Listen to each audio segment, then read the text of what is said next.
Assalamu alaikum, good day everyone. So today I will be talking about, or I will be solving problems about mixed percent calculations. So we have 48 here, guys. So 48, sabi nga meron tayong progesterone, micronized 4 grams. Then sabi nga glycerin is 5 ml. Then methylcellulose 1% solution, which is 50 ml. Then cherry syrup, which is 100 ml. So ito ay isang prescription. So nagbigay siya ng different questions in this prescription. So ang sabi nga muna, ang first is A, which is what is the percentage concentration, weight over volume of progesterone in the prescription. So very simple, guys. Let's write on all of first our given, which is the tawag dito. Ito na mga given. So ang sabi nga, what is the percentage concentration, weight over volume of progesterone in the prescription? So progesterone. So progesterone, yung weight ng progesterone is 4 grams. Then pwede din natin sabihin ang syrup natin is 100 ml, which is the volume is 100 ml.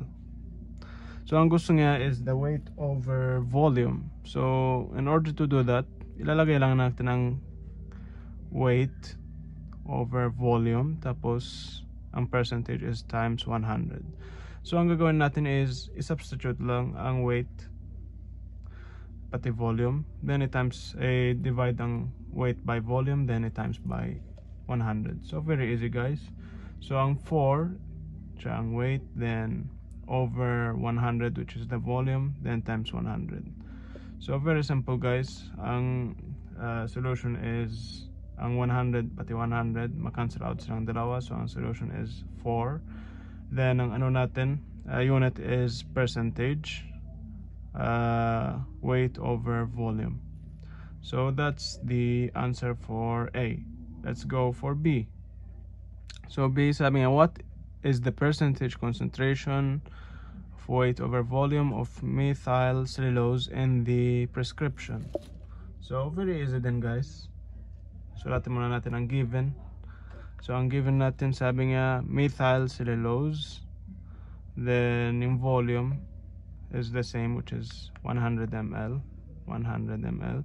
Yung methylcellulose kailangan natin hanapin, kasi ang methylcellulose solution is not the methylcellulose itself.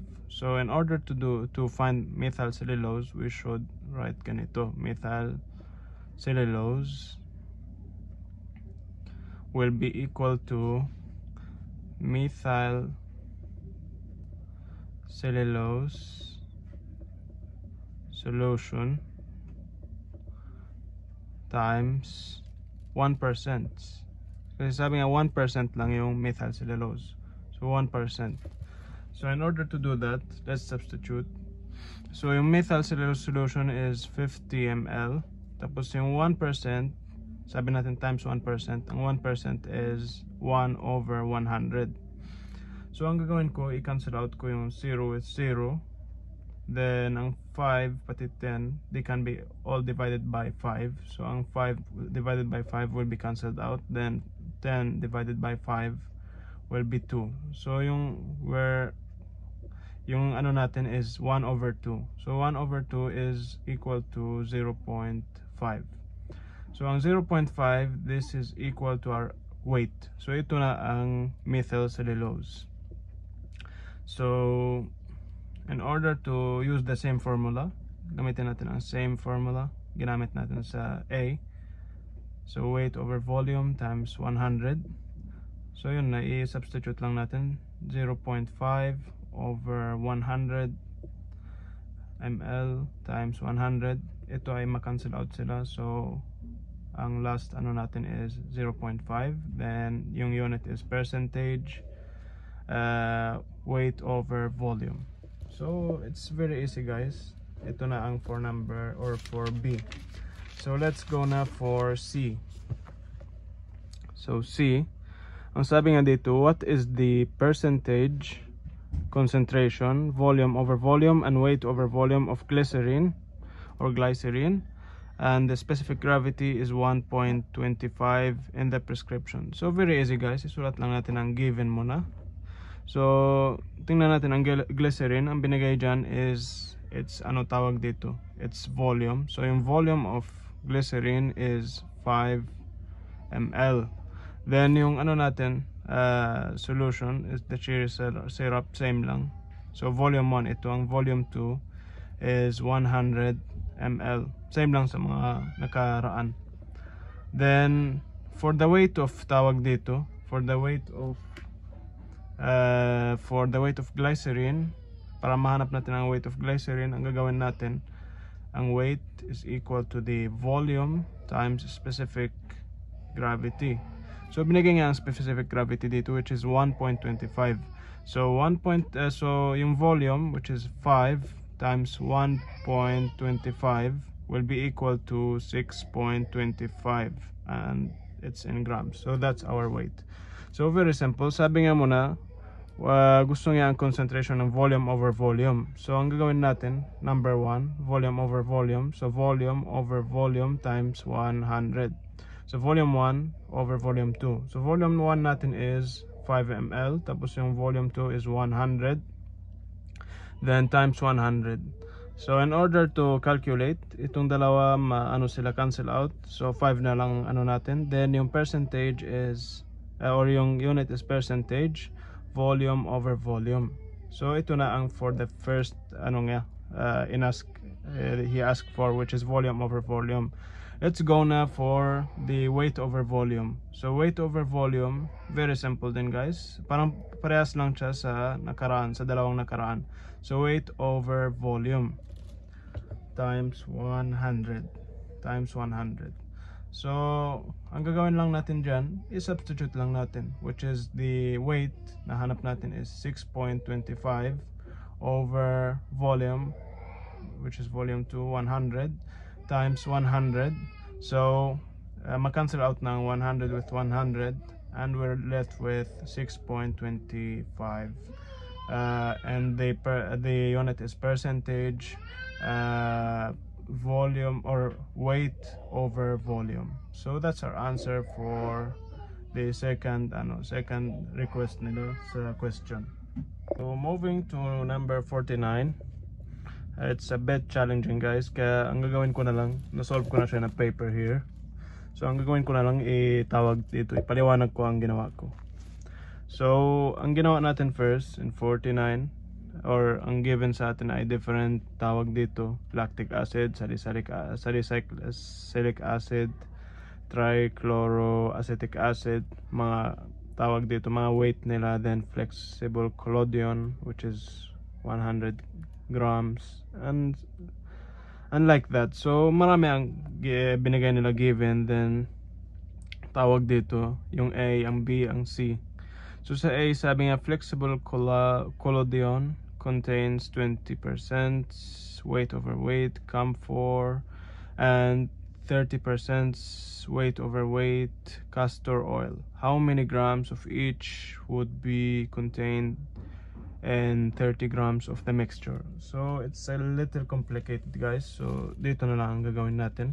So before we proceed sa A, B, and C, so kailangan may gawin tayo muna. So ang gagawin natin is hanapin yung reduction factor. Reduction factor ito is equal to 30 over 100. So ano ang 30 na yan? Ang 30 na yan is the 30 grams na mention here sa A. 30 grams. Sabi nga, contained in 30 grams of mixture. And 30 grams of mixture. Then yung 100 dito is this, which is 100 grams of the flexible collodion. So yun ang ginawa natin. Nagkuha lang tayo ng reduction factor by dividing 30 over 100. So ang nakuha natin is 0.3. Then after that, gusto natin makuha ang weight of each of these sa loob ng pag 30 gram ang mixture natin. So ang ginawa natin, kinuha natin ang lactic acid, dinivide natin siya, or tinimes natin siya by the factor, which is 0.3. And so for salicylic acid, 5 times 0.3. So ito ang lumabas for lactic acid, 1.2 grams. Then ang salicylic acid is 1.5 grams. For trichloroacetic acid naman is 2 times 0.3. So ang nakuha natin is 0.6 grams. Then for ano naman, mass flexible collodion, bakit siya naging 89 here, then times 0.3, tapos naging 26.7. So ang tanong dito, saan nakuha yung 89? Ang 89 na nakuha from here. Mass of flexible collodion is equal to total mass minus mass of lactic acid plus mass of salicylic acid plus mass of trichloroacetic acid. So kinumbine natin ang mga masses of these, then sinabtract natin siya from the total mass, which is the mass of the flexible collodion, or total mass of the, tawag dito, nakasulat dito 100. So ang 100 minus itong tatlo, naging equal siya to 89 grams. So ang 89 grams, tinimes natin siya by 0.3 and multiply natin siya in 0.3. Tapos ang nakuha natin is 26.7 grams. 0.7 grams. That's the mass flexible collodion inside the 30 gram mixture. So after that, parang ready na ang numbers natin. So ang gagawin natin ngayon is proceed to A. So ang A, sabi daw niya, flexible collodion contains 20% weight over weight camphor and 30% weight over weight castor oil. How many grams of each would be contained in 30 gram of mixture? So gusto nila malaman kung ilan grams ng camphor, pati tawag dito, camphor pati castor oil, and 30 grams of the mixture. So in order to do that, ang ginawa natin, ginawa natin muna grams of camphor and 1 gram of flexible collodion.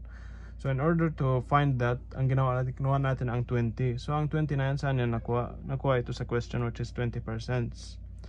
Kasi 20 over 100, that's 20%. Then times 1 gram. Kasi gusto natin malaman kung ilan siya sa isang gram. So ang lumabas is 0.2. So 0.2. Then after that, that's for camphor. For ano naman, for castor oil, in 1 gram, ang lalabas is 30, which is 30%. 30%, ito na 30 over 100 times 1 gram. So ang lalabas is 0.3 grams. So nakuha na natin ang for each, ilan ang camphor sa isang gram of flexible collodion, pati ang castor oil inside a flexible collodion, or 1 gram of flexible collodion. So ngayon, ang number na yan, gusto ko na ilabas yung ilan grams ang camphor sa loob ng 30 grams of mixture. So ang gagawin ko, ikuha ko itong number, then i-times ko siya by 26.7. So ang 26.7, ano yun? Balik tayo dito. 26.7, ito na ang mass of flexible collodion in a 30 gram mixture. So ang ginawa ko, ni-multiply ko sila. 0.2 times 26.7 grams. So ang lumabas is 5.34 grams. And that's the answer for the first request nila, which is how many grams of each, which means the camphor. So castor oil na lang, which is 0.3 ang nakuha natin dito, times 26.7 ang nakuha natin sa previous. So it is equal to 8.01 grams. So that concludes A. So let's go for B. For B naman, ang kailangan natin dito formula is specific gravity equals density of solution over density of water. So basahin muna natin ang question. The specific gravity of castor oil is 0.955.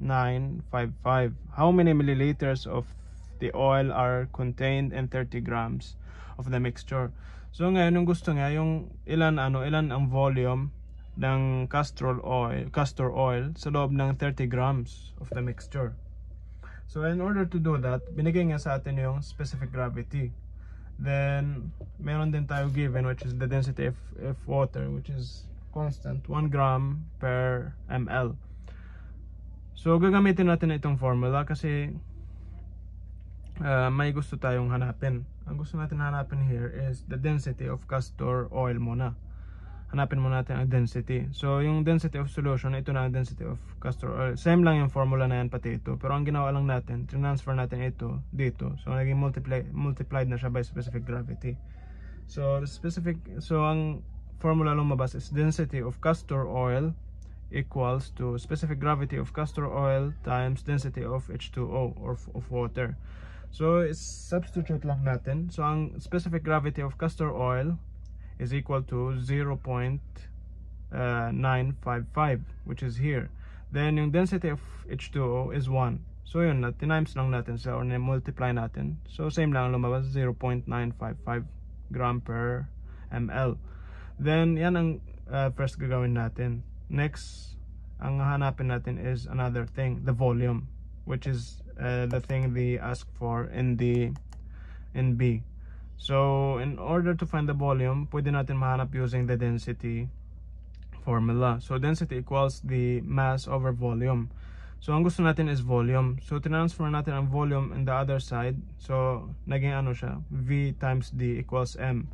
Then transfer natin ang D to the other side. So naging ano na siya, V equals M over D. So volume equals mass over density. So ang gagawin lang natin is i-substitute na ang numbers. So ang mass is 8.01, which we found sa A, which is this 8.01 gram. So ito na siya. Then ang density naman, it is here, which we found here sa B, sa number 1, which is 0.955. So 8.01 divided by 0.955 is equal to 8.39 ml. So that's our answer for number B, or for B. So let's go na for C. Ang C naman, sabi nga, if the specific gravity of the mixture is 0.781, what are the weight over volume concentrations of lactic acid, salicylic acid, and trichloroacetic acid in the mixture? So marami ang na-request nga yung concentrations of lactic acid, salicylic acid, trichloroacetic acid. So in order to do that, ang binigay nga sa atin lang is specific gravity, which is the given 0.781. So ang gagamitin natin formula is the formula of the specific gravity, which states specific gravity is equal to density of solution over density of water. So ang number 1 gagawin natin is hanapin natin ang density of solution or the density of mixture. Pinalit natin siya into density of mixture, which is equal to specific gravity of mixture times density of H2O. So yung specific gravity of mixture binigay na nga dito, which is 0.781. Then ang density naman of H2O is 1 or 1 gram per ml.